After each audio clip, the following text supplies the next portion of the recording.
साहित्य की विरासत है, हमारी ज्ञान संपदा है, उसके प्रति आकर्षण तो दुनिया भर में हजारों वर्षों से रहा ही है।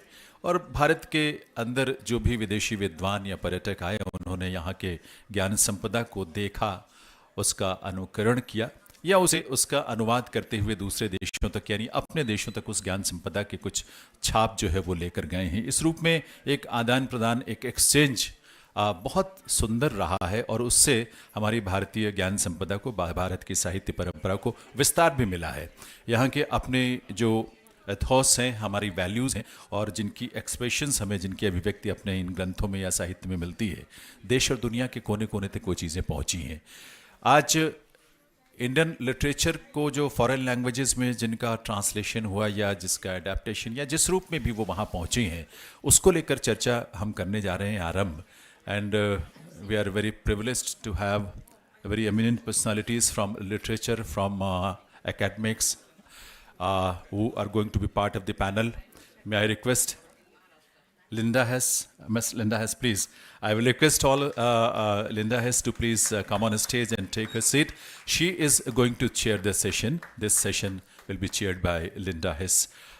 She is currently she is based at California, but she is very interested, very fond of Indian ethos, culture, literature, और बहुत कुछ ऐसा कर रहे हैं जिसके बारे में मैं आपको जानकारी दूंगा। मिस्टर अभय के, I will request Mister Abhay please आप भी आएँ, स्टेज पर अपनी जगह लें। Mister Chinmay Guha, I will request Mister Chinmay Guha to please come on stage. Chinmay ji please, Chinmay ji please. Mr. Hiroyuki Sato, he is with us here. Mr. Hiroyuki Sato, I will request you to please be on stage. Monica Bravorchek. Monica, may I request Monica, please come. Shri S P Ganguly साहब, मैं request करूंगा गांगुली साहब से कि वो भी आएँ please. Shri Suresh Goyal ji, वे भी हमारे इस पैनल का हिस्सा हैं। We are privilege to have Mr. Suresh Goyal also. I will request him to be on the stage, take his seat. And Vibha Maurya ji, उनसे भी मैं गुजारिश करूंगा कि वो भी स्टेज पर आएँ। और ऐसी एमिनेंट पर्सनालिटीज़, स्कॉलर्स इस सेशन में हैं, तो जाहिर सी बात है कि हम सब उनको सुनने के लिए बहुत आतुर हैं। आइए एक बार आपकी करतल ध्वनि के साथ आइए अभिनंदन करें, वंदन करें मंच पर हमारी इन एमिनेंट पर्सनालिटीज़ का, स्कॉलर्स का, जो इस सेशन में भारत के साहित्य परंपरा का जो विदेशों में विस्तार हुआ है, विदेशी भाषाओं में जो विस्तार मिला है, उस पर अपने अपने अनुभव और ज्ञान से आपके सामने बात रखेंगे। और हम शुरुआत करें उससे पहले आई will request doctor K Srinivas Rao ji, our secretary Sahitya Akademi, to come on stage and felicitate the panelist. We will start with miss Linda Hayes, who is chairing this session. Linda ji को आपकी ध्वनि, करतल ध्वनि जो है, उसके साथ उनका हम अभिनंदन वंदन करते हैं। Mister Abhay K, he is also with us in this session. We welcome you mister अभय।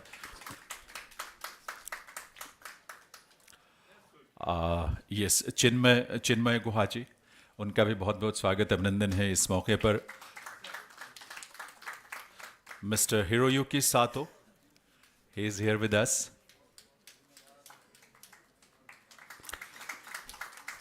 मोनिका ब्रावर्चेक,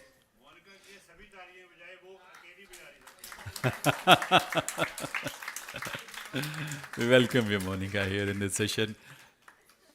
आदरणीय एसपी गांगुली साहब हम सबके साथ हैं, professor SP Ganguly. We are welcoming him with angavastra.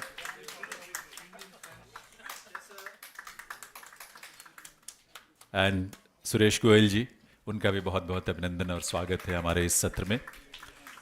And of course Vibha Maurya ji, बहुत बहुत अभिनंदन आपका इस सेशन में।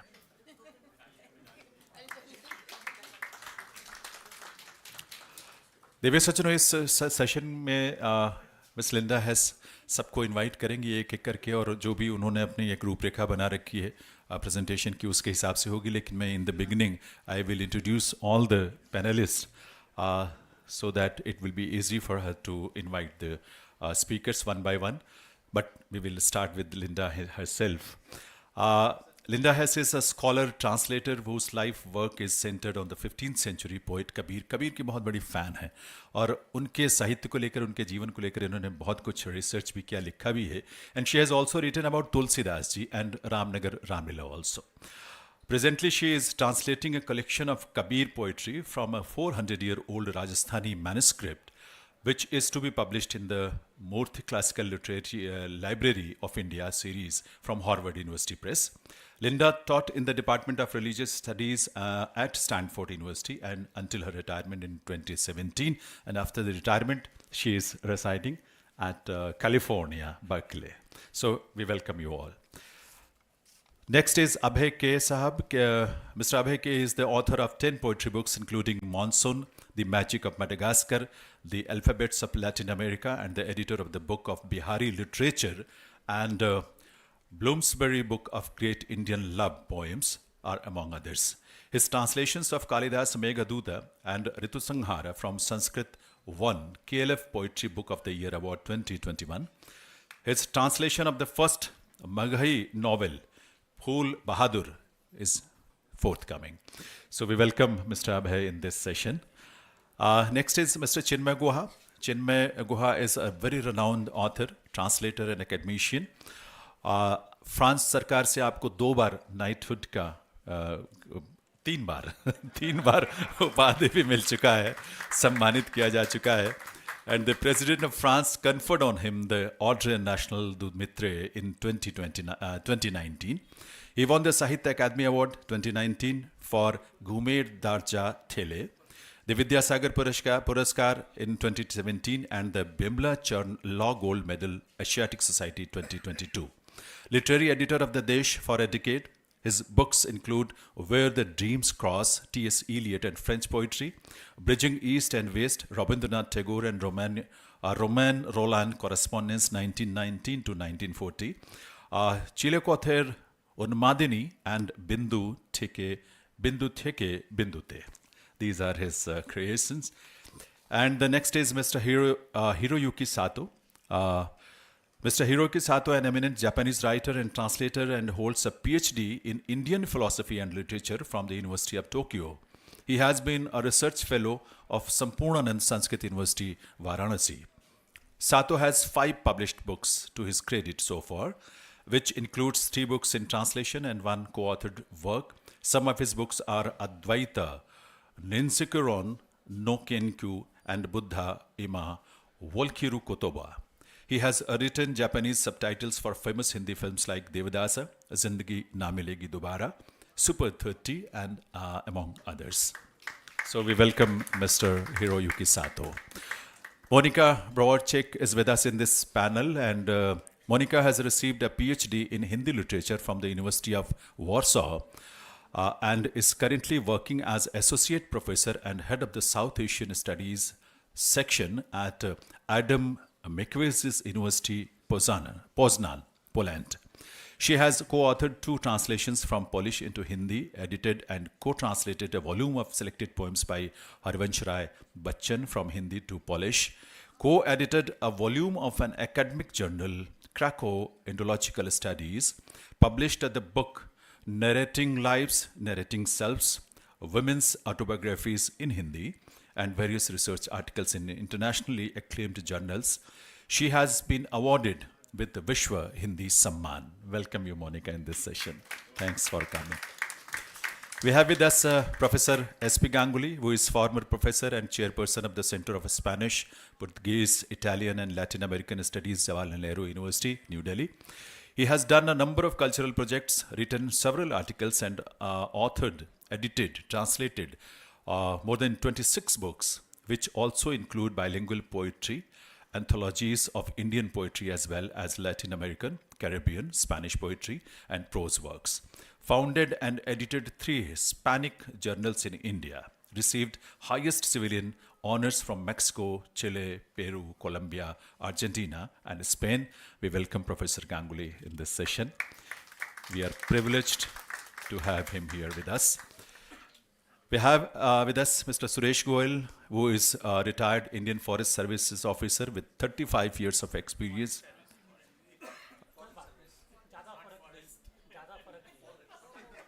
Indian Foreign Services officer with 35 years of experience. Yeah. In diplomatic, he has worked in various capacities in East Asia, in the Permanent Mission of India in New York also, and retired in 2013 as Secretary from the Ministry of External Affairs and Director General of Indian Council of Cultural Relations. And is currently working on the India and China relationship. He was awarded honorary doctorate by the University of Edinburgh in 2012. He is at present an advisor to the Global Counterterrorism Council and Millennial India International Chamber of Commerce, Industry and Agriculture. So we welcome you, Goel Sahib, here. We have with us Professor Vibha Maurya, who is retired professor of Hispanic Studies, University of Delhi. She has edited several books and has translated into Hindi, Spanish and Latin American narratives and poetry. Major contribution being the first ever direct translation into Hindi of the great masterpiece of world literature, Don Quixote by Miguel de Cervantes. She is a corresponding member, academician in India of the Royal Academy of Spain. She was awarded by the government of Spain the Medal Official Cross of the Order of the Queen Isabella Catholica and Pablo Neruda Medal of Presidential Honor of the government of Chile. So we welcome Vibhaji also. And now I will request Ms. Linda to please initiate the proceedings of this session.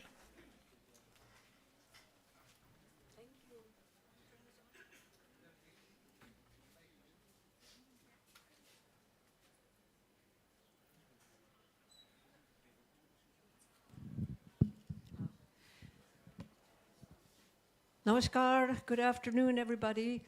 I just want to say a little something about about our procedure here. We have 8 people here. It's a lot of people for this period of time. So, we have a procedure. Some people have prepared a talk of maximum 8 to 9 minutes. Some people wish to speak more briefly so as to give time for some discussion among us and questions from the audience. So my function will be to keep the time a little bit because, and I've put the people in alphabetical order by first name just because we're all equal. And मैंने ये वादा किया कि जो जितना time ABC को मिलेंगे, उतना ही time XYZ को मिलेंगे. So, thank you. So, Vibha जी को मैंने खास थोड़ा सा ये वादा किया. So, without, and एक और सूचना कि मेरे साथ ये बहुत सुंदर लोकगीत का बाजा लाए, मालवी लोकगीत का मंजीरा है. तो अगर कोई 7 मिनट तक पहुँचे अपने तो बस ये इसकी सुंदर आवाज़ सुनेंगे और 9 मिनट तक पहुँचेंगे तो और भी संगीत और ऐसा मैं वादा रखूँगी अपना. Thank you. So, so सबसे पहले Mr. A, अभय जी, आप बोलिए.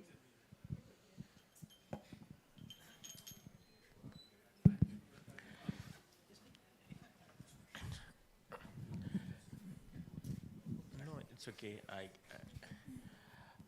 A very good afternoon to all of you. Thank you. आपको बहुत-बहुत धन्यवाद, Linda ji, for keeping the time and moderating the session.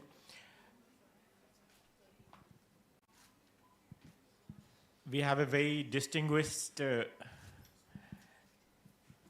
set of poets and writers here.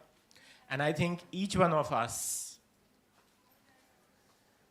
feel that this is the time to promote Indian literature abroad in key foreign languages. I think this is a question. How to do it is on everybody's mind.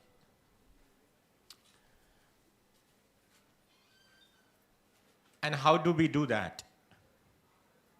we have this international festival organized by the Sahitya Academy, where we have participation from other key cultural organizations of Government of India. Should it be done by the government, or should it be a private public partnership? Should it be, which Indian works should be promoted? Poetry, novels, plays, which languages should it be? Should it be classics or should it be contemporary? How do we do that? I have had some experience in this area, which I would like to share with you. I've edited 100 great Indian poems from 28 different Indian languages, which were translated first into English, and then the book has been translated and published into Portuguese, Italian, Spanish, Russian, Irish, Nepali, Malagasy, French, and other languages. The Greek edition is going to come. So how does one do that? It was my individual effort to present a selection of Indian poetry spanning over 3,500 years in different key global languages. I followed the book with more translations. The book of Bihari literature is one example where 10 different languages from Bihar for the first time are presented in this anthology to a global audience. I also felt that Kalidasa's two important poems, Meghdoot and Ritu Samhara, which are very relevant today,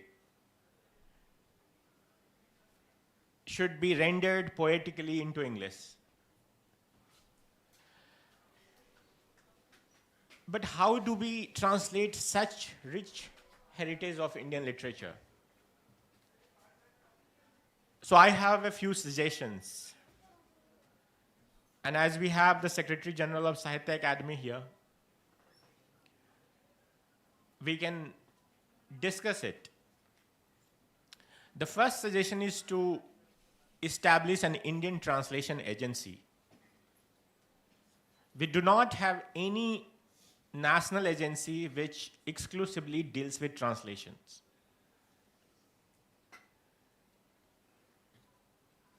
How will it work? Will it work with the Sahitya Academy, Ministry of Culture, ICCR? That can be sorted out. But I think all of you present here, you would agree that we need more translations of Indian literature into foreign languages. To begin with, we can start translating at least into 6 UN languages. A list of works, both classical and contemporary, probably could be drawn. I think there is already such initiative. Mala Srilal was sharing with me that there is already an agency called Indian Literature Abroad, which is under the supervision of Sahitya Academy. So probably these two can work in tandem or could be merged together. We also need to draw a list of Indian works, literary works, which have already been translated into foreign languages. I do not think we have a repository of such work. Many such translations have happened earlier, but we really don't know which books are available in which languages. So first of all, we also need to know that. And third suggestion is to draw a list of literary translators from each 22 languages Sahitya Academy deals with. When I was editing the book of Bihari literature, it was difficult to find a translator who could translate from Maghi, for example, or from Angika or Vajjika. I had no idea how to find a translator from Mathili or Bhojpuri.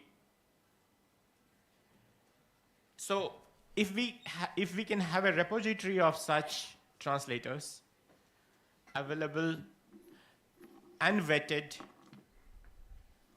it would be really useful for us to have more translations. So just to conclude, that we need to have an Indian translation agency. We need to create a list of literary translators, and we need to have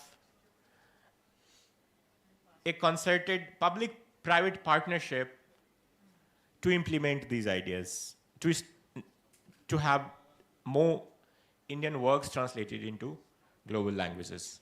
Thank you.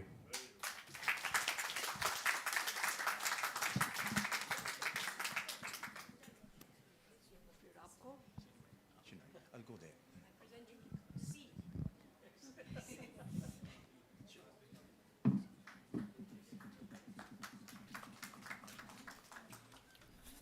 Thank you. It's really marvelous to be here in the Festival of Expression. Look at a beautiful expression, Festival of Expression. UNMESHA.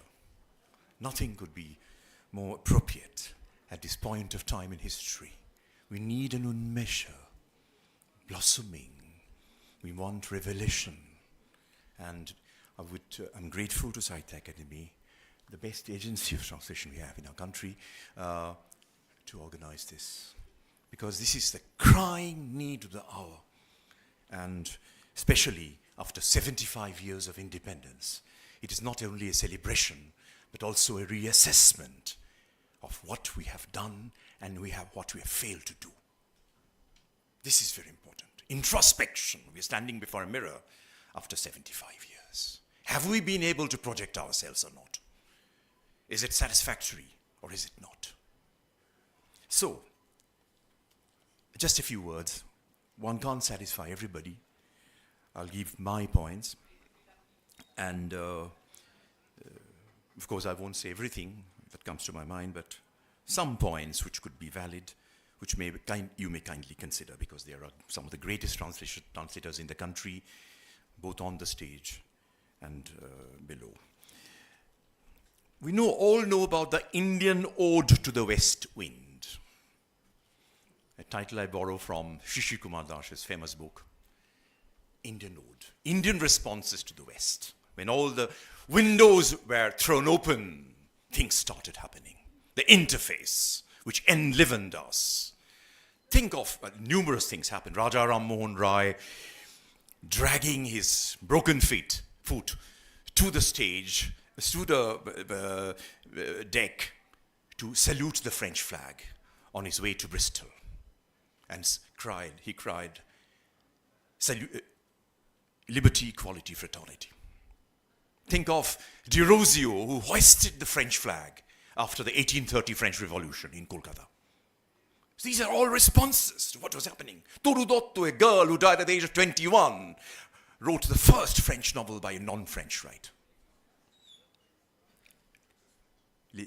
And also the first English novel, by the way, and translated abundantly, including Baudelaire, who was unheard of in India at that time.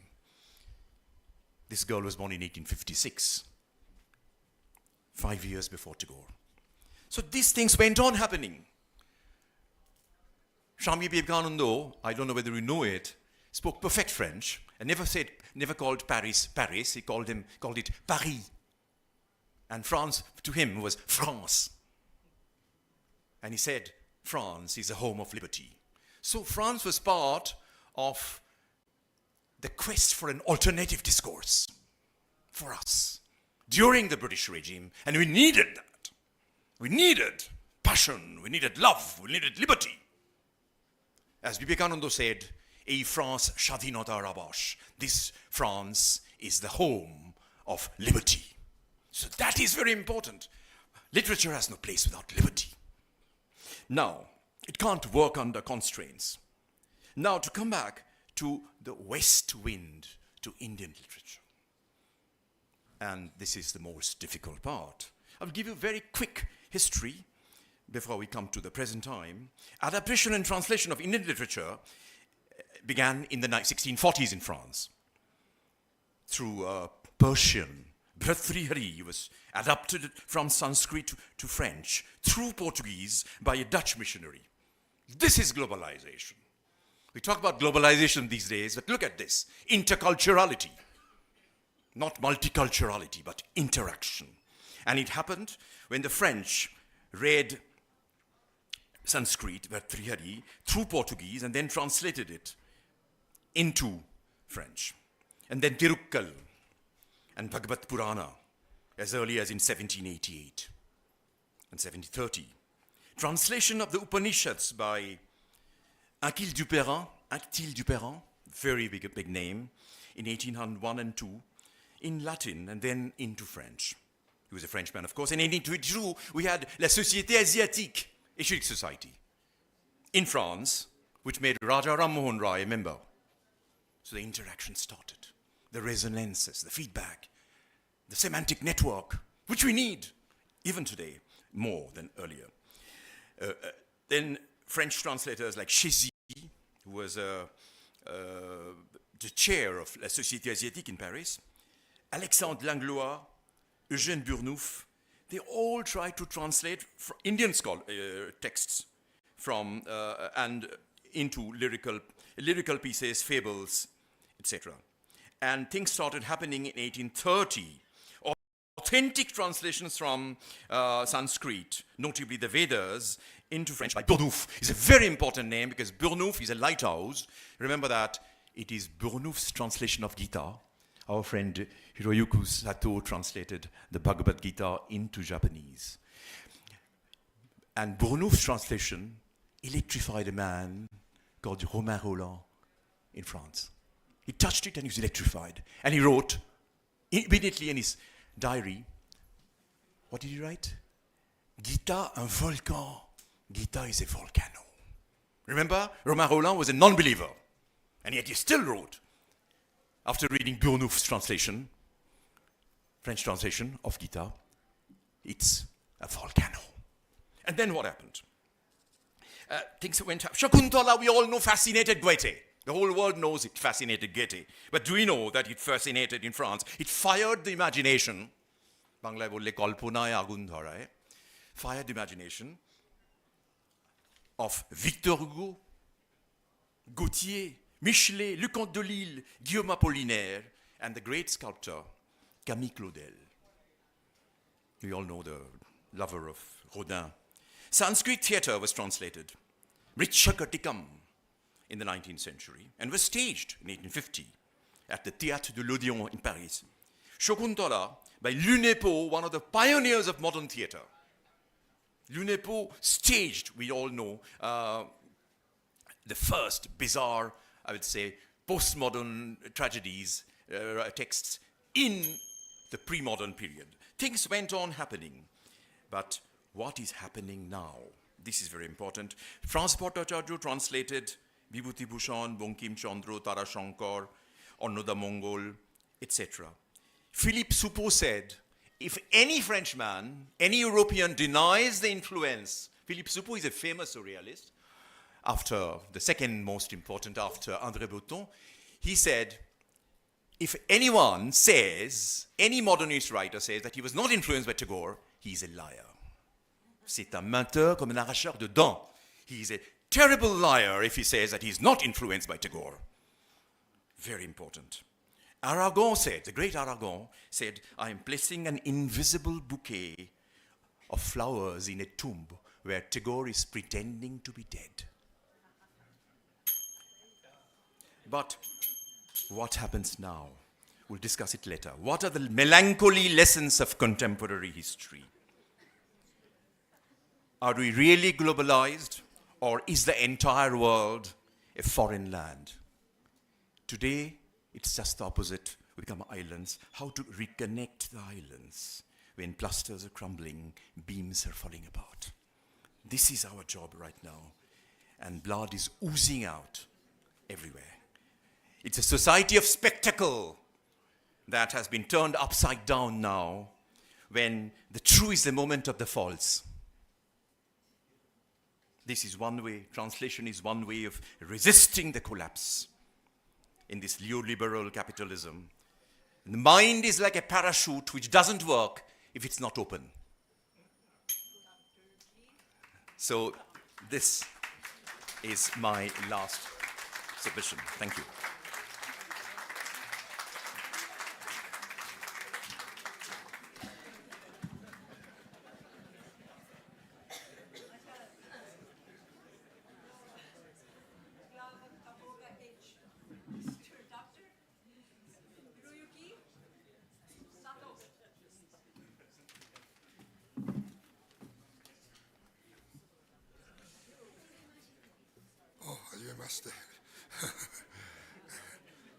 Good afternoon, everyone.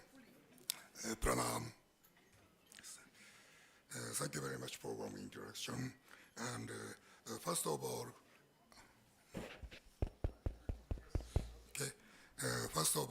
I would like to express my gratitude to Sahittya Academy. And I am very honored to attend this UNMESHA International Literature Festival. And I am very privileged to get an opportunity to speak promoting Indian literature in foreign language. Now, based on my experience, I would like to propose 2 points about this theme. After this, please let me speak in Hindi. अभी तक मैंने सुभद्रा कुमारी चौहान की झांसी की रानी और तुलसीदास की हनुमान चालीसा को जापानी भाषा में अनुवाद करके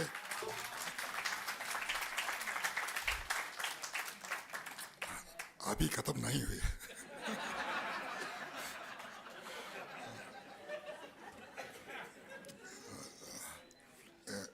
झांसी की रानी और हनुमान चालीसा को जापानी भाषा में अनुवाद करके एक पत्रिका में प्रकाशित की। इसके अतिरिक्त पिछले साल तो मैंने श्रीमद् भगवत गीता को संस्कृत भाषा से साक्षात जापानी भाषा में अनुवाद करके जैसे पुस्तक रूप में अनुवाद किया है। ये गीता प्रेस की श्रीमद् भगवत गीता जैसी है।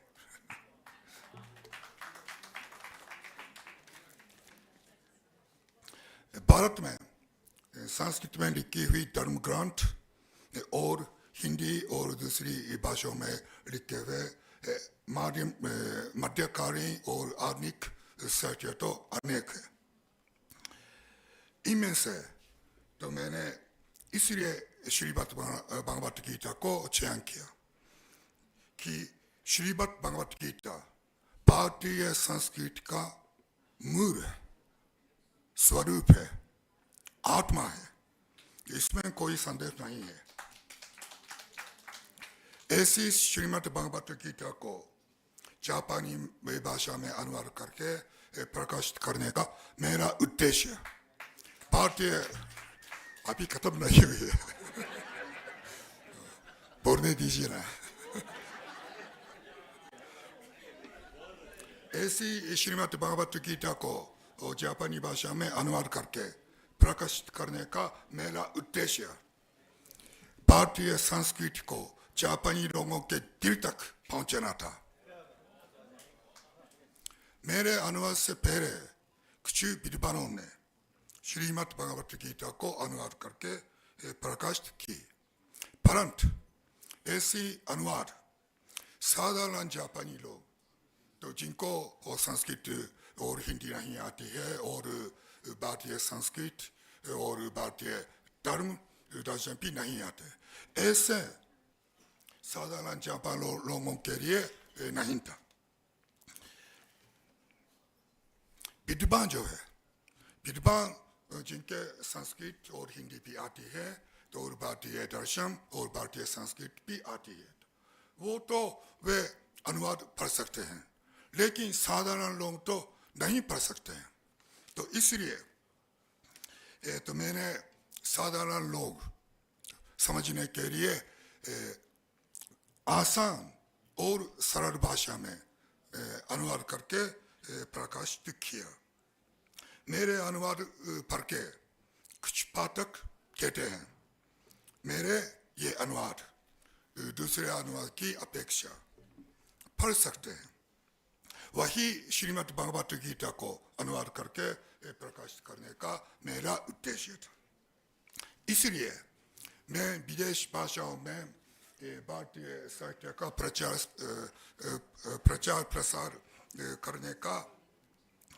करने के लिए पहली बात ऐसा कहना चाहूँगा कि विद्वानों के लिए नहीं, साधारण लोगों के लिए सरल और आसान भाषा में अनुवाद करना चाहिए।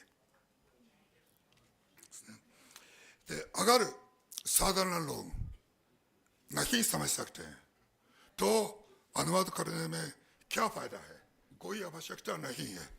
सामान्य साधारण लोगों को पढ़ना चाहिए। मैं श्रीमद् भगवत गीता को अनुवाद करने के बाद मैं और एक भारतीय संस्कृति का स्वरूप रामचरितमानस आवादी भाषा से अनुवाद करना चाहता हूँ।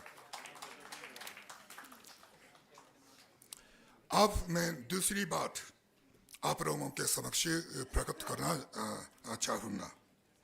मैं भारतीय साहित्य को जापानी भाषा में अनुवाद करने के साथ हिंदी सिनेमा, चलचित्र कहते हैं ना, चलचित्र कहते हैं, चलचित्र के जापानी उपशीर्षक, सबटाइटल कहते हैं, उपशीर्षक कहते हैं, भी बनाता रहता हूँ। अभी तक देवदास और जिनकी नामी नहीं दोबारा और सुपासाती इत्यादि 20 से अधिक जापानी सबटाइटल बना चुका हूँ।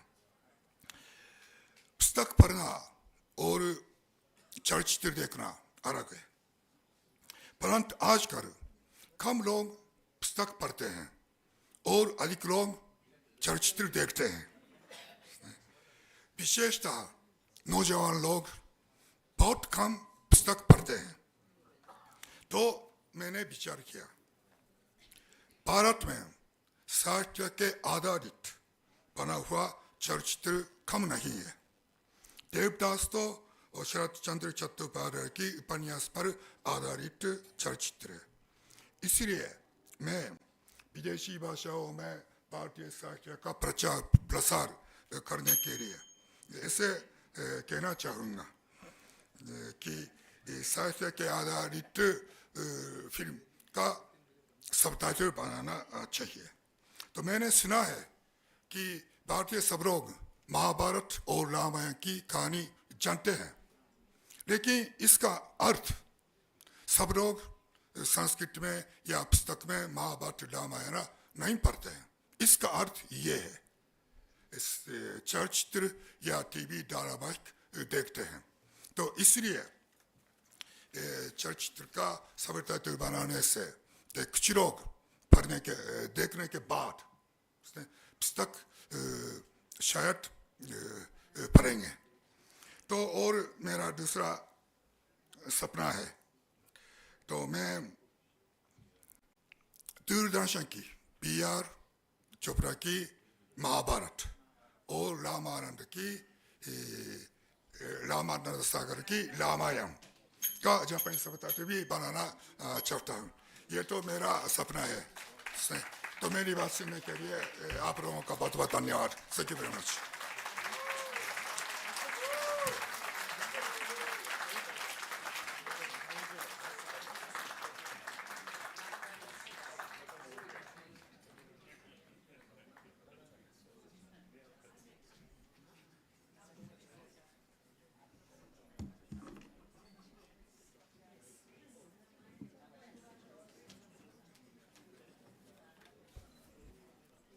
मेरी बारी और कोई मेरा टाइमिंग करने वाला है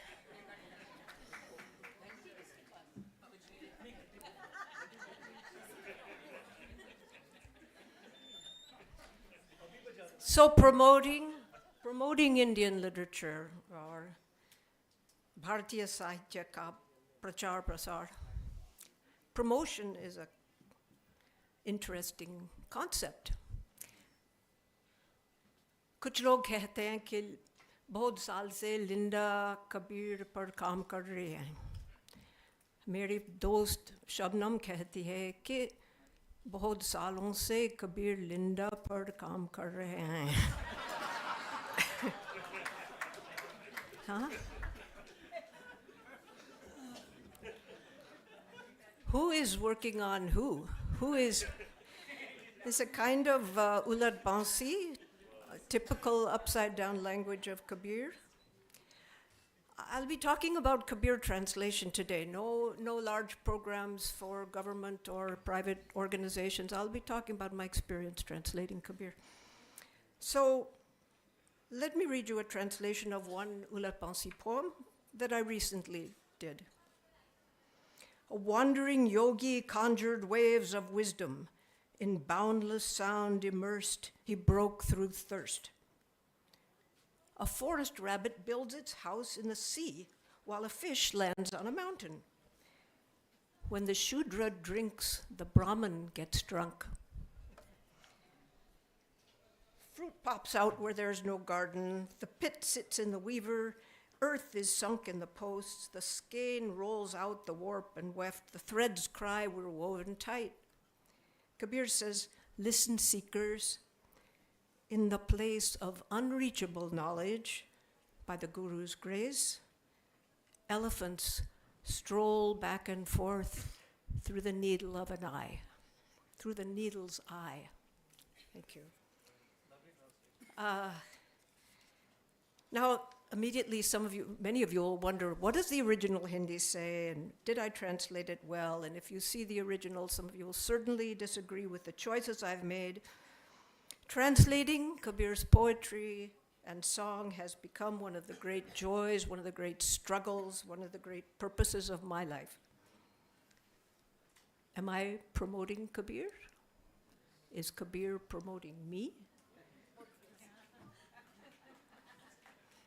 Translation takes place the minute we open our mouths.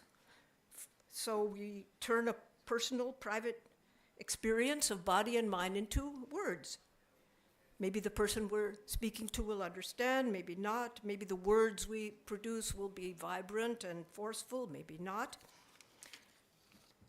Translation happens across many boundaries, not just language, but also across cultures, nations, ideologies, historical periods, social groups, power alignments. Always translation is going on. I don't think I'm promoting Kabir. Kabir is promoting something. He's promoting the end of promotion. He, as many of you know, will speak of our getting free from our grasping and our promoting our, like one poem begins, here and now, what's yours? What's mine? Don't you die of shame when you say my house? There's lots of poems about me, mera, meri, and he's not encouraging us to grasp hold of that. And as far as prachar prasar goes, many of you have heard Kumar Gandharv sing the beautiful bhajan, Ram Niranjana Nyara hai, Anjana Sakala Pasara hai. That's what he thinks of pasara. He says that everything that is spread out, that can be promoted, that can be diffused, that is something less than the Niranjan ultimate value that he is promoting. If I speak about Kabir for 6 minutes, which is what I'm doing, I could speak of so many things, right? I could speak of love or music, I could speak of his powerful criticism of caste and corruption, superstition, and communal hatred. I could also speak of what's beyond speech, beyond words, that unspeakable sound, that unhad nad, or the indescribable light of a million suns, or of nasha, the drunken joy of drinking a certain rasa, a certain amrit that is within the body. I could speak of his warnings about death, that Yama, Yamraj, or Kal who's standing on every one of your heads right now, I can see it. I could speak of his humor, his satire, his cunning sense of irony, which always reflects on where we are right now if we listen carefully. I work on that poet who says, Ruki suki kai ke, thanda pani pi, dekhi parai chupri, matalal chave jeev. And isn't it a nice irony that this very Kabir, this Ruki Suki Kai Ke Kabir, has made me a guest at the Taj.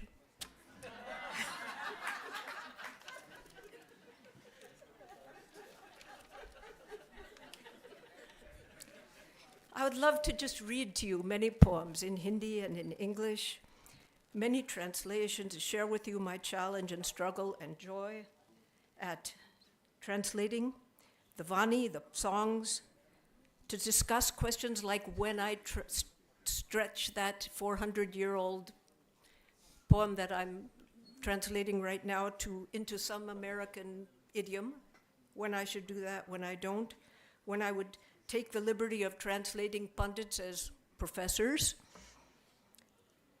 But the time is short. The time has my whole 8 minutes come? Yeah, okay. So I'm at the very end. And it's a good time to end because Kabir also speaks very deeply of silence and stillness, so I'll end with his doha, with his saki on the mind. Dorat, dorat, dorya, jahan tak man ki dor. Dor take, to stir paya. Or vastu, tor ki tor. Thank you.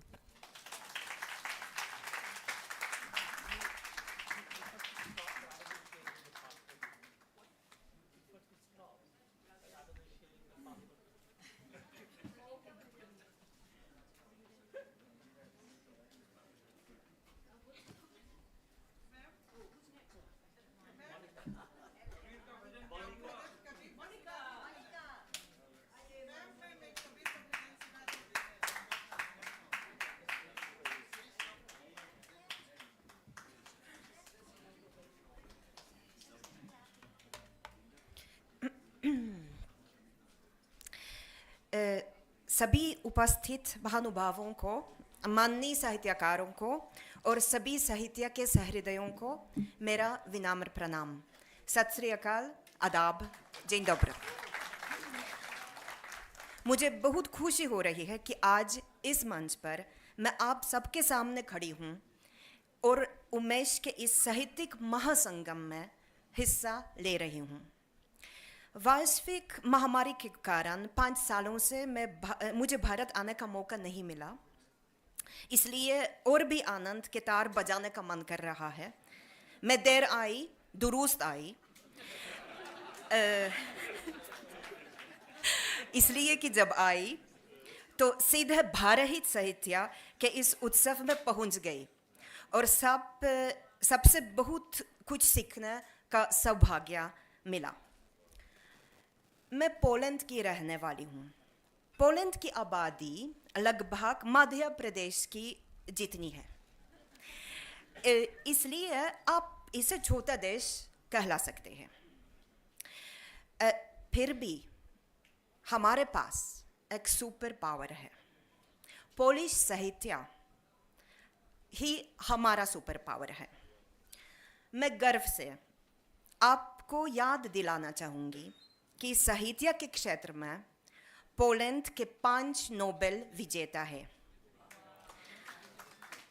मैं उनका नाम लूँगी। Heinrich शेनकेविच, उपन्यासकार, जिनका उपन्यास का हिंदी अनुवाद उपलब्ध है। Władysław Reymont, Orupanjaskar, Czesław Miłosz, Janemane Kavi, Wisława Szymborska, Bohuthilu Kapri और Olga Tokarczuk, Gadiakar. पर हमारा ये सुपर पावर गोपनीय बना रहता, दुनिया से छुपा हुआ या पोलिश के जानने वालों तक सीमित रहता अगर ऐसे अनुवादक नहीं मिलते जो इस पोलिश भाषा से में रचे साहित्य को अपनी अपनी जुबानों में अनुवाद करके विश्व स्तर पर लाने की कोशिश न करते. Therefore, it is my strong belief that the first step in promoting Indian literatures is to encourage translations of literary works from India into other world languages in a systematic and long-term manner. The richness of Indian literatures, its nuanced retelling of India's past and present, must find its reflection in multiple translations of literary works from different Indian literatures into various world languages. With your permission, let me give you an example of the present state of affairs regarding the renditions of Indian literatures in Polish, specifically modern writings from India and their presence, or rather, unfortunately, absence in Polish translations. On the one hand, the number of translations from Indian languages is very limited. 2 volumes of Hindi short stories by Premchand and writers of the 60s and the 70s like Mohan Rakesh and Rajendra Yadav were published in the 70s and in the 80s. A couple of short stories like Krishna Sopti's Sikka Badal Gaya and some Hindi poems, for instance, verses by Manglesh Dabral, appeared in Polish literary journals. A self-taught enthusiast of Hindi literature, Juliusz Parnowski, translated Mejla Antel into Polish in the 80s. 2 volumes of selected poems of Kumvar Narayanji were published in Polish, as well as a volume of selected poems of Harivansh Rai Bachchan and Teddy Grover's Nila. Bengali has been solely represented by translations of some works of Rabindranath Tagore, and Tamil by a single novel of Perumal Murugan, a current show, available in Polish but translated from the English rendition of the Tamil original. Maria Puri and me, Maria is sitting right here, Maria Puri and me, we are at present working on translation of Gitanjali Shri's Red Samadhi into Polish. On the other hand, the books of Indian writers writing in English are published in Polish translations on a regular basis. To give just a few names, R.K. Narayan, Arundhati Roy, and Kiran Desai. However, even here, the number of translated works is rather limited to those names that are recognized globally and represented in the European publishing market. Therefore, I believe that some systematic solutions that would encourage translation from Indian languages into other world languages need to be introduced. As a translator, I would like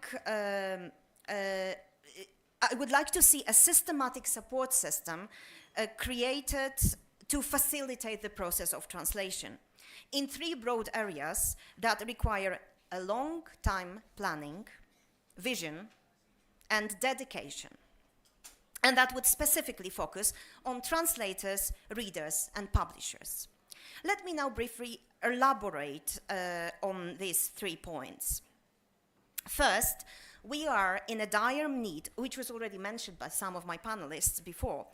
First, we are in dire need of implementing initiatives that would train and groom future translators. As an illustration of such possible activities, I would like to mention here a serial event that has been organized biannually by a group of European academics and translators of Hindi literature, the Modern Hindi Workshop, whose 6th edition I organized and hosted in Poland last year. The idea behind the workshop is to bring together academics and translators of Hindi literature for a 10-day intensive program of translation and, moreover, direct interactions with Hindi writers. The workshop takes place in different European countries. Till present, it was Romania, Bulgaria, Poland, and Hungary. Each workshop lasts around 10 days, and there are 3 or 4 translation sessions per day.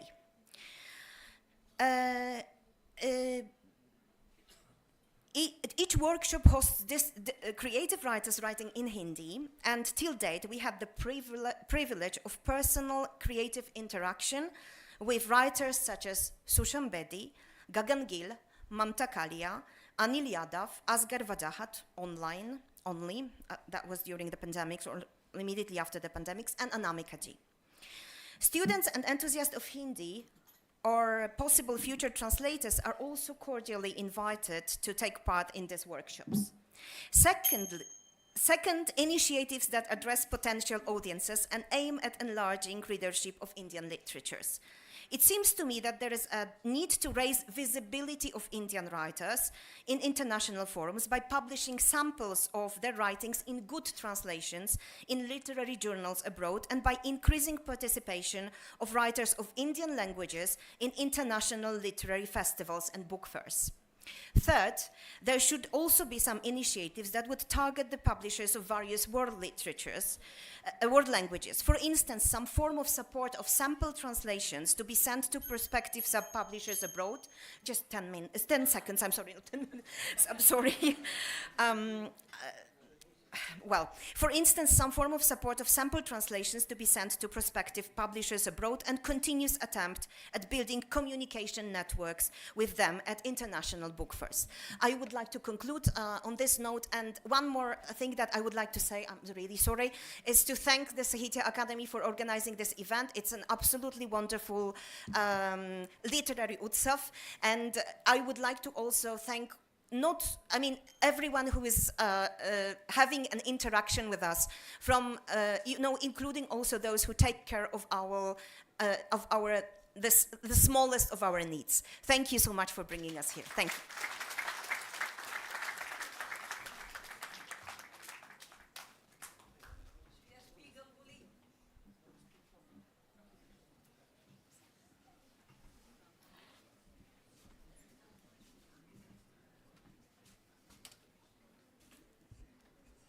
Thank you very much.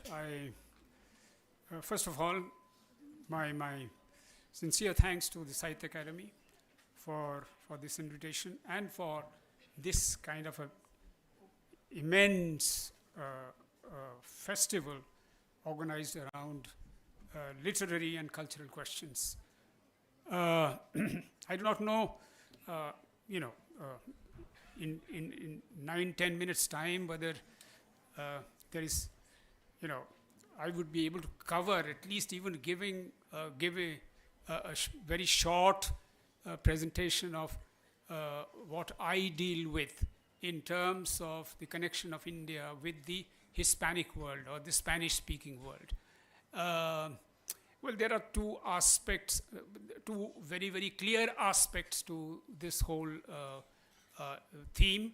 One is the presence of India in the Hispanic world, that is Spain and about 21 Latin American countries.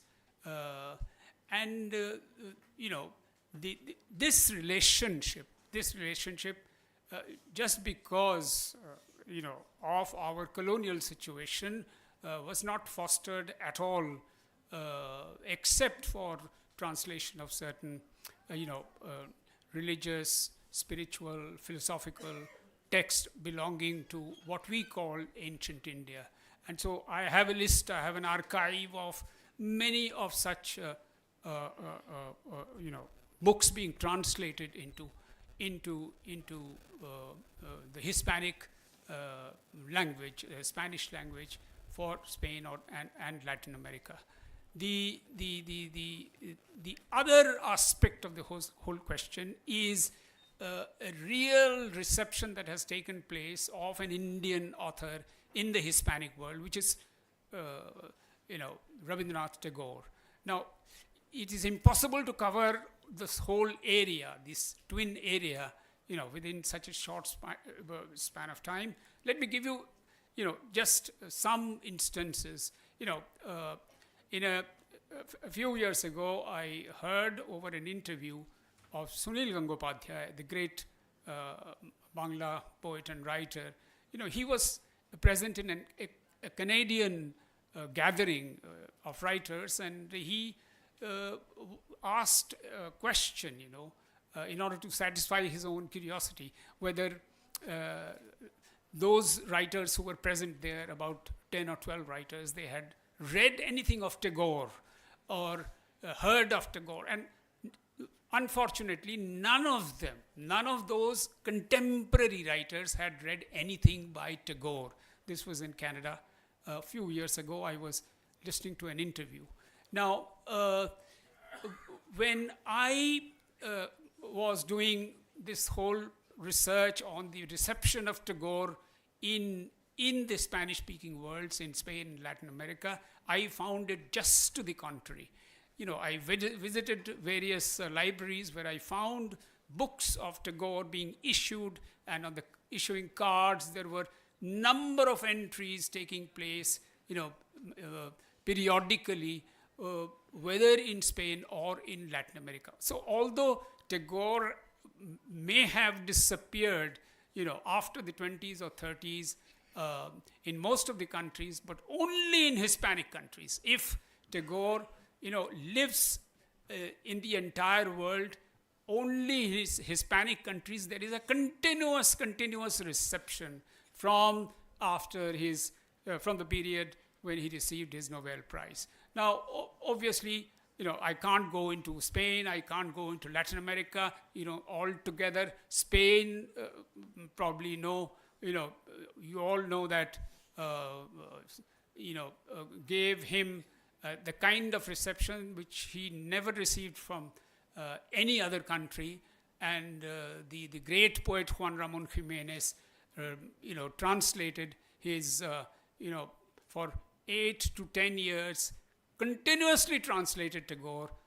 20 of his works were translated by him and Zenobia Camprobi, his wife, who first read one poem and sent to his would-be husband in Spain. And when he saw that, he said, just devote yourself to this translation and send it to me. And this continued for 10 years. There is no history in the entire world where one capable poet like Juan Ramon Jimenez, who was also a recipient of the Nobel Prize in 1956, devotes or devoted 10 years of his life to continuously translate Tagore, and at least 22 works of Tagore were translated. But that's not my point here. In Latin America, again, from the 1913 onwards, 1915 onwards, in different countries, in 21 countries, how Tagore was received for different reasons. That is another very important part of it. Now, in Mexico, for example, Tagore became famous because of, right into the Mexican Revolution that is taking place in from 1910 to 1920. There are people, Vasconcelos, and there are so many people who get into a literary cultural group to promote certain idea. And what is that idea? That idea is, to introduce a counter-modernity. This is a counter-modernity to the kind of commercial, profit-making modernity which had started with industrialization by the European capitalism. And to, this introduction of a counter-modernity introduces in the entire Hispanic framework the presence of not only Tagore, but his India and the kind of philosophy he represented about universalism, about those questions of the intermingling of the I and the you. That's so soon. So let me cut short. So for different reasons, Tagore was received in Argentina. He was received. 100 poems of Tagore were translated only because in a hate-ridden time in Argentine history, in the first part of the 20th century. The Joaquin Gonzalez, a great literary figure, also a political figure, introduced 100 poems of Tagore, 100 poems of Kabir, just to, tell the Argentine people that, look, this is the way we must, how, Kabir's own philosophy of the getting away with the dialectics of love, how it completely transforms human beings, from an Indian philosophical standpoint, how it explains the transformation of human beings. Now, like this, many other countries also had, and continuously Tagore's works are being, even now, 2 years ago, one of our colleagues from Ecuador, discovered that in 1913, the first translations were taking place. Nobody knew this. Only, 2 years ago, the world knew that Tagore's translation in Spanish had taken place by a literary figure called Blanche, Zacharie, in 1913, which was published in Cuba. This is a very recent kind of a finding. So Tagore is being continuously being found.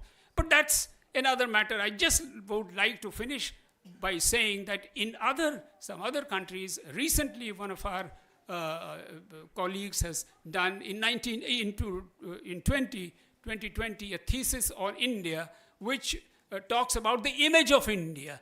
Now that image of India is of the Maharajas, of the tigers, of the fakirs, and how that can be changed, because India is a different country altogether. So that is the force of the thesis. But nowhere, because of the Chilean presence of diplomats here, nobody had ever tried to, except for the history part, the political part, the anti-colonization part, nobody went into any great length about Indian works. Now, this is exactly what needs to be done, in terms of. Now, let me give you one small detail. Just give me half a time and find me if you want, in terms of money, for exceeding the time. Right now, 5, 6 years ago, the Sahitya Academy got, I coordinated a program of Spanish translations through a collection of very good international translators. Those are 12 progressive writers and poets of contemporary India. We have known India through the international publishers publishing, all our great writers in English, those who write novels in English. But these contemporary authors were taken up by Sahitya Academy, and they have been done through an international,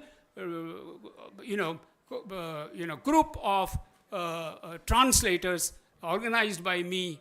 And those, Sahitya Academy has spent lakhs and lakhs of rupees on this translation, and yet we have not been able to publish. So we need to get the publishers together in order to promote Indian literature. I had many more things to say, but sorry, that is enough.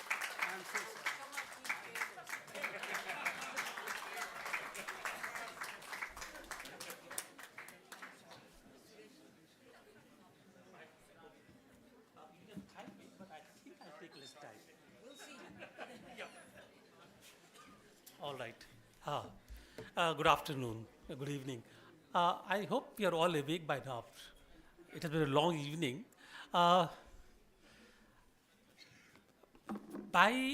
From my introduction, I think most of the people would have understood that I'm in a wrong place. But the mistake was mine. I sent the wrong introduction to be read out here. Like a good diplomat, I have several introductions which I use in different fora. And unfortunately, the introduction which came is the one which I use for think tanks and the foreign policy discussions. So my apologies. But yes, in fact, I'm not in that sense a writer or an author. I do write. I have written pieces for inclusion in several edited works. But my real forte lies not in terms of writing literature, but using culture as a means for developing communications between different societies and different people and different countries. My firm belief really is that if we were to treat any kind of work, whether it is literature, non-fiction, fictional work, dance, etc., but if we were to treat that in isolation from people, from different cultures, they lose their meanings. After all, literature is basically a mirror to the society. But if there is no one to look into the mirror, what meaning does literature have? And from that point of view, I think Sahitya Academy, when they organized this particular session and the festival, I think they have done a great service to us, because they are making us realize that when they say festival of expressions, what is literature after all? It is really putting down your expressions, your feelings, your emotions into words. Now that is where I'm coming to really, because when you talk about promoting Indian literature in foreign languages, how do you promote literature in foreign languages? You can create literature. You can write in foreign languages. And very often with the kind of global spread that we have, I don't think we can really limit a country in terms of languages. Today, English is an Indian language. It's called Hindlish. And we write in English. Vikram Seth, Shashi Tharoor, they all write in different kind of languages. So, can we say that what they write in English is actually to be translated into the British English or the American English? No. The point really is you can create literature in different languages, but how do you translate literature into other languages? Can you translate my anger? Can you translate my pathos from Hindi to English? Recently there was a speech where somebody said, ये करना तो ऐसा है जैसे कि आप पानी पर लाठी मार रहे हैं. How do you translate this proverb into English? Can somebody tell me? Huh? It doesn't translate fully. Yeah. So what I'm trying to so what I'm saying here is translating literature is like translating emotions, translating ideas into a foreign language, and that's always a most improbable, most difficult task. Therefore, how do we go about really popularizing or creating an awareness about literature in the other nations? Because I think that's an important task. If we want other people to understand what Indian pathos, Indian ethos are all about, if I want to understand how Polish people think about India, I need to be able to understand their feelings, whether they are expressed in Polish language or in English language or Hindi language. So I think therefore the translation, in my mind, is a very sensitive task, but it has to be attempted in a very particular manner, and possibly not to even use the phraseology of translating the literature, but creating literature, creating understanding between the two kind of systems and the two kinds of literatures. So therefore, Srinivas Rao sahab chale gaye wo. I had 2 or 3 suggestions to make. I think we need to compartmentalize translation into 2 or 3 categories. Now, for example, translating Vedas, which are actually our scriptures, or translating Bible, translating Quran, etc., is a simpler task, because there you are not translating the feelings. You are translating the knowledge that has come through these books. I think the first thing that Sahitya Academy can do, undertake translations of such works which are not really attached to sentiments or emotion, but which are attached to knowledge.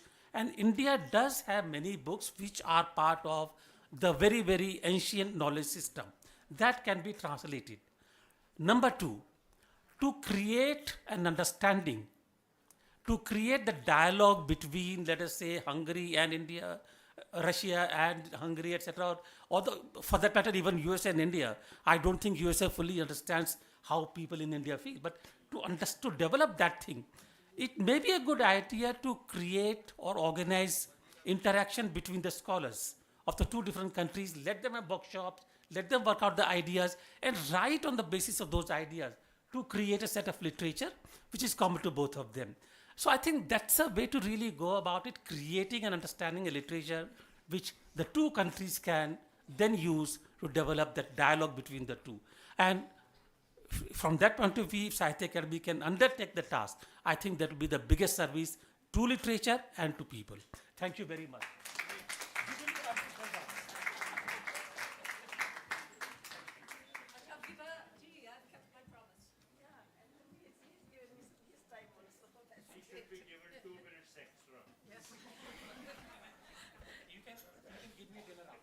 Okay.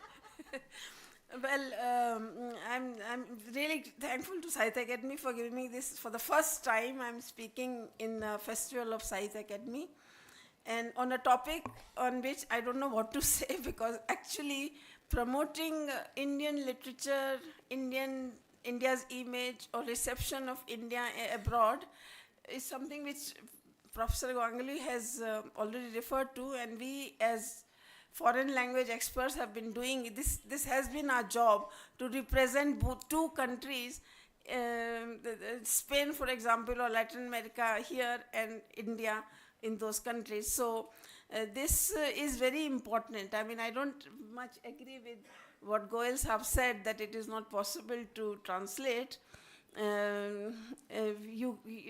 Nothing is intranslatable.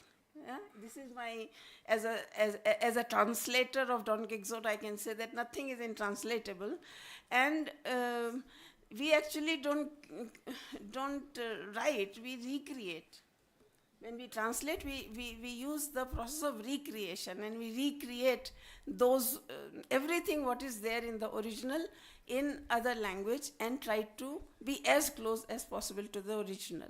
Now, from there I can say that while talking to promoting Indian literature abroad, I think we should also, and the Indian classics, what it says, no? Here it is saying Indian literature, but what the letter which I got, it said Indian classics. So my focus was more on the classics, and I can say that actually more than in Spain, in Latin America, a whole lot of work is being done of translation from Sanskrit. There are a number of Sanskrit scholars, departments of Sanskrit and Indology in Latin America, where a lot of translation work has been done. In Spain is taking it up now.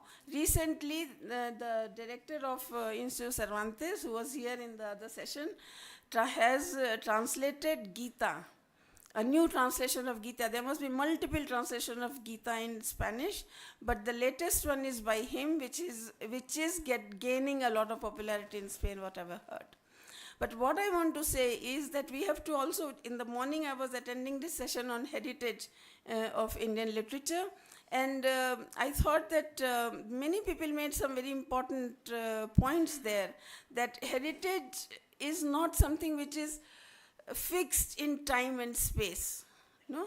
You have to keep changing that heritage. And I was, in fact, when I thought of this topic, I also thought that I will speak of the new iconic works that we have now. After all, we are celebrating in Amrit Mahotsav 75 years of the celebration of our independence. So in last, say 77 decades, what kind of things have come out in writing? Those will also become like the works which I may put in the new classics, or the iconic works, the representative works. And I will just give you 2-3 examples when I started thinking about it. For example, Jainendra Kumar's Muktibodh. I, as a translator, think that that is an important work that should be translated into foreign languages, because that is the work Jainendra Kumar started writing when he was in jail.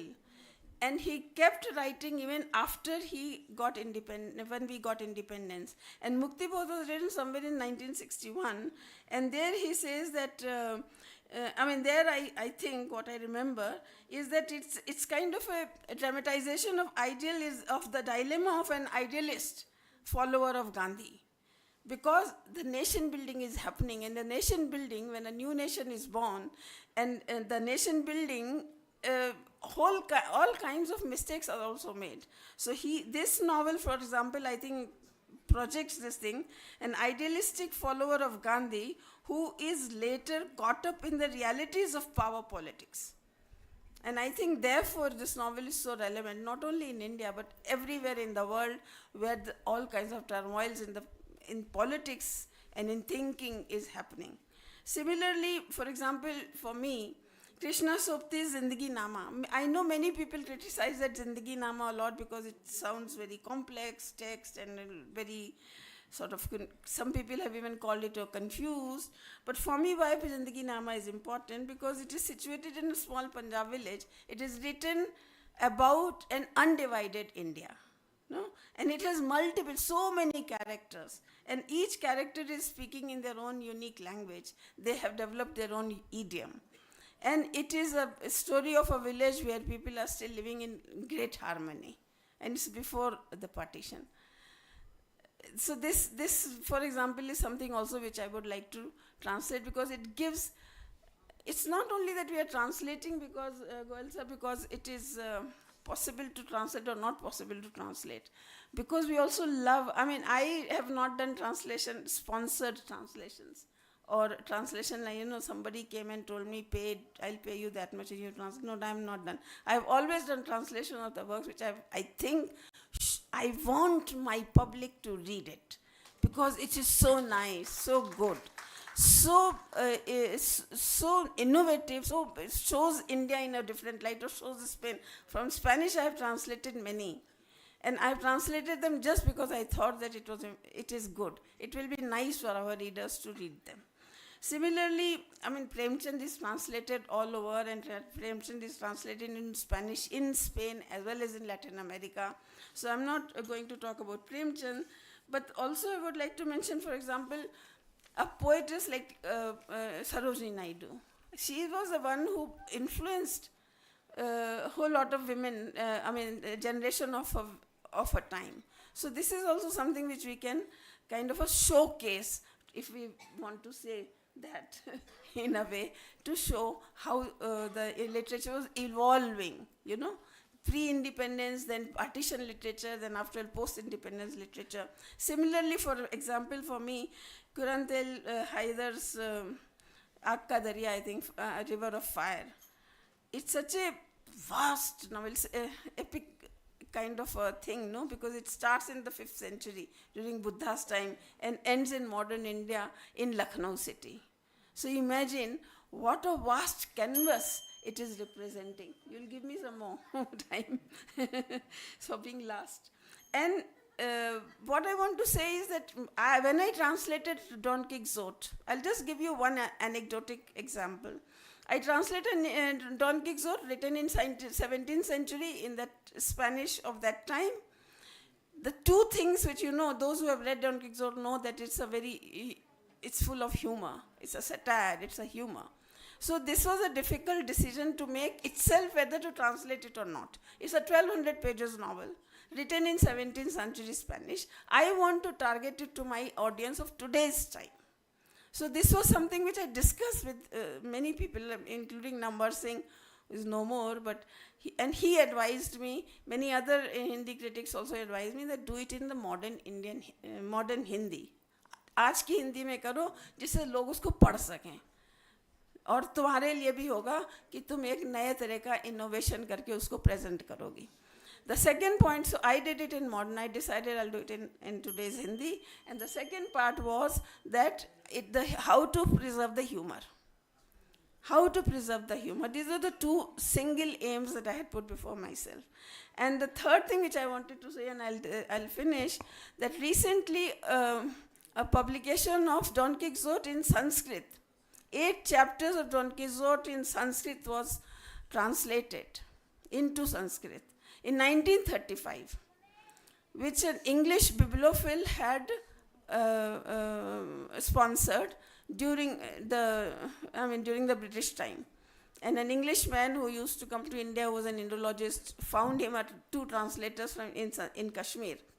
It was given back to that, it was translated and sent to America, because that bibliophile was living in America, who before his death donated this entire manuscript, all his books, to Harvard University Library.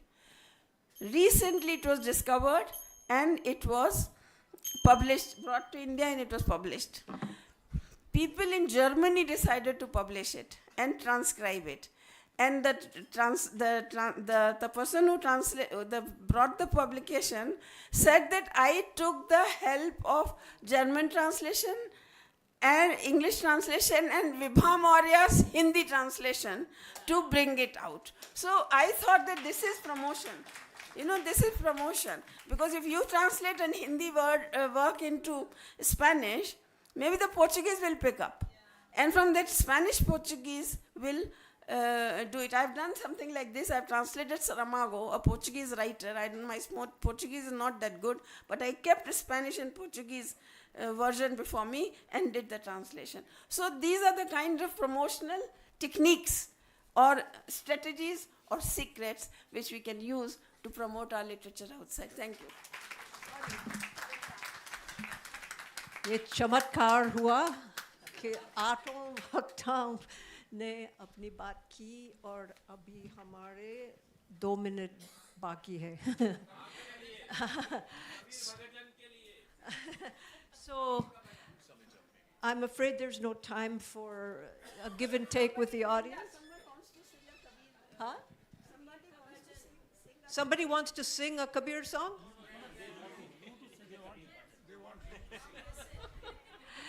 You don't want to hear me sing a Kabir song. Huh? Do you want to sing? आइए. नहीं, मैं गायक नहीं हूँ, लेकिन मैं जब अपनी राखी बाई प्रहलाद सिंह टिपानिया के साथ बैठी हूँ, तब उनके सामने माइक है, मेरे सामने माइक नहीं है, तब मैं पूरे सांस से गाती हूँ. अभी मेरे हाथ में माइक है तो मैं नहीं गाऊंगी.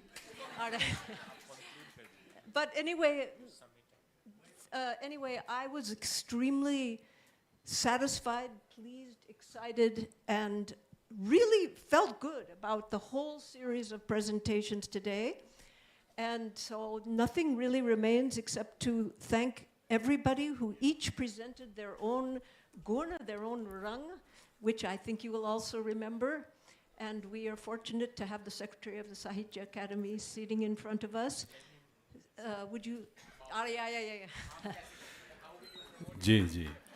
ये साहित्य अकादमी के लिए कुछ सुझाव और कुछ प्रश्न भी थे, तो अच्छा है कि डॉक्टर के श्रीनिवास राव जी सचिव यहाँ पर उपस्थित हैं, वो अपनी बात रखेंगे.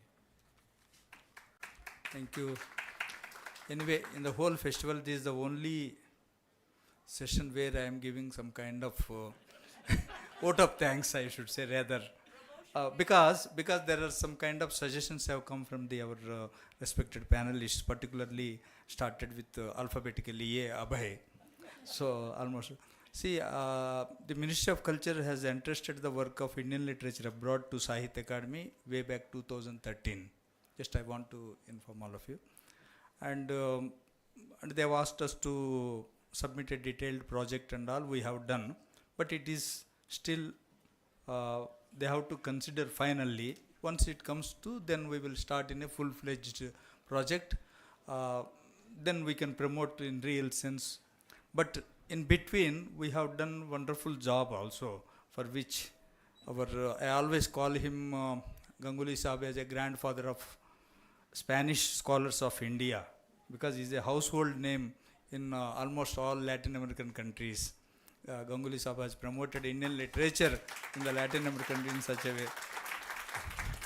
Same way with, of course, Monica ji, I need not to tell, she has translated, she and Maria Puri, both, they have translated almost like a Nobel laureate of Polish language, Adam Jowiski, no, I think, Adam Joshi is a very eminent poet. They translated for Sahitya Academy into Hindi. So they are all already associated with Sahitya Academy. Once this project gets through, we will start in a full-fledged. But before that, 4 or 5 years ago, we have translated 11 important Indian classics, modern classics, into Spanish language by Spanish native speakers. And those manuscripts are ready, and we are finding for a publisher now. We have sent a message to all our Indian missions in Latin American countries and all. And that complete project was supervised by none other than Professor Ganguly Saab. That is one thing. And another thing is that in 2019, Honorable Prime Minister Narendra Modi ji has announced in Bishkek in a SCO summit that 10 of our Indian modern classics will be translated into SCO languages. That is English, Russian and Chinese. And that work was entrusted to Sahitya Academy by Ministry of External Affairs and also Ministry of Culture. And during COVID time, we fulfilled that project and we have translated. So those 10 classics also comes under Sahitya Academy banner. Like that, there are some books were translated into German, into Swedish language and all.